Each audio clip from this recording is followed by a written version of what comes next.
सनातन धर्म में महालया एक अत्यंत ही महत्वपूर्ण तिथि के रूप में मनाया जाता है।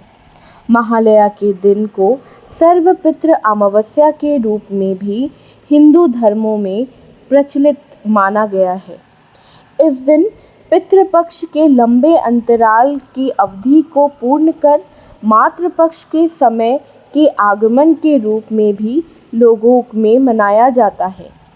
ऐसी मान्यता है कि महालया के दिन माता पार्वती अपने समस्त परिवार के साथ कैलाश से भूलोक यानी धरती लोक पर माँ दुर्गा के रूप में आती हैं और इस दिन के बाद से ही शारदीय नवरात्र के आरंभ को माना जाता है, जिसमें लोग माता के अलग अलग रूपों की श्रद्धापूर्वक आराधना करते हैं और 9 दिवस और 9 रात्रों को ये मानकर उत्सव मनाते हैं कि माता को वो प्रसन्न कर सके व उनसे उनका आशीर्वाद ले सके। महालया शब्द 2 संस्कृत शब्दों से मिलकर बना है, महा तथा आलय, जिसका मतलब देवी का घर है। महालया की अवधारणा महाकाव्य मार्कंडेय पुराण के देवी महात्म्य की कहानी से प्रेरित है। हिंदू ग्रंथों व पौराणिक कथाओं की माने तो माता दुर्गा को शक्ति के रूप में व शक्ति के स्रोत के रूप में माना जाता है। पौराणिक कथा व लोक कथाओं की माने तो एक समय की बात है जब एक असुर हुआ करता था जिसका नाम था महिषासुर।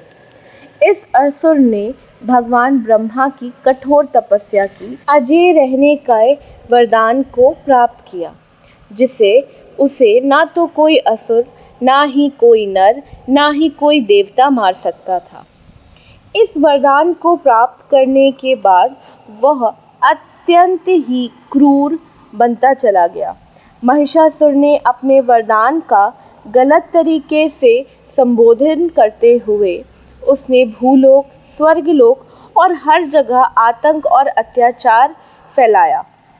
उससे कोई भी देव हरा ना सकता था और समय के साथ उसका लोगों पर अत्याचार बढ़ता चला गया, जिसे देख सारे देवता घबराकर भगवान विष्णु और भगवान शंकर के पास गए और अपनी व्यथा को बताते हुए उनसे सहायता की गुहार लगाई। सारी बातों को सुनने के बाद भगवान शिव शंकर और भगवान विष्णु को बहुत क्रोध आया। तब उनके तथा अन्य देवताओं के मुख से एक तेज प्रकट हुआ और ये तेजस्वी ऊर्जा ने एक नारी का रूप लिया, जिसे कालांतर में हम महाशक्तिमान, महाशक्तिशाली दुर्गा माता के रूप में पूजते हैं।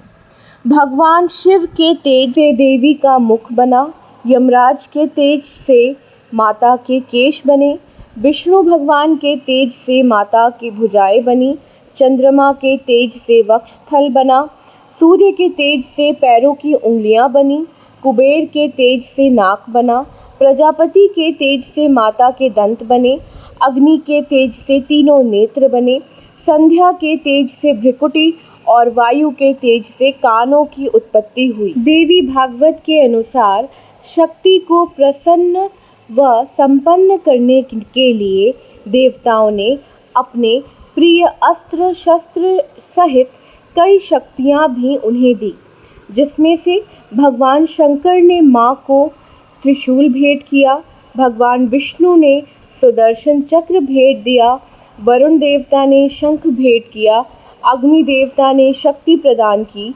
पवन देव ने धनुष और बाण भेंट किए, इंद्रदेव ने वज्र और घंटा अर्पित किया, यमराज ने कालदंड भेंट दिया, प्रजापति दक्ष ने स्फटिक की माला भेंट दी, भगवान ब्रह्मा ने कमंडल भेंट दिया, सूर्य देव ने माता को तेज प्रदान किया, समुद्र देव ने माँ को उज्ज्वल हार, 2 दिव्य वस्त्र, दिव्य चूड़ामणि, 2 कुंडल, कड़े, अर्धचंद्र, समुद्र हंसली और उंगलियों में पहनने वाले रत्नों की अंगूठियाँ भेंट दी। सरोवर ने उन्हें कभी न मुरझाने वाले कमल की माला अर्पित की। पर्वतराज हिमालय ने माँ दुर्गा को सवारी करने के लिए एक शक्तिशाली सिंह भेंट दिया। कुबेर ने माँ को मधु या शहद से भरा एक पात्र भेंट दिया। इसी तेजस्वी अस्त्र शस्त्र के रूप से सुशोभित रूप को हम माँ दुर्गा के रूप में पूजते हैं। ऐसा लोक कथाओं में कहा गया कि 9 दिन तक एक विध्वंसी युद्ध माता दुर्गा व महिषासुर के बीच चला, जिसके अंत में 10वें दिन माता दुर्गा ने महिषासुर को परास्त कर गलत पर सही, अन्याय पर न्याय व बुराई पर अच्छाई के जीत के प्रतीक के रूप में आविर्भाव हुई तथा महालया का दिन को इसी मातृपक्ष के प्रारंभ के रूप में हर साल मनाया जाता है और नवरात्र के 9 दिनों में माता के 9 रूपों की पूजा अर्चना की जाती है। आशा करती हूँ कि आपको आज का ये वीडियो पसंद आया होगा। इसी तरह की कहीं अनकही बातों को जानने के लिए please like, share and subscribe this channel. आने वाले 9 दिनों में हम माँ के 9 रूपों के बारे में और चर्चा करते हुए और कहीं अनकही बातों को जानेंगे। धन्यवाद।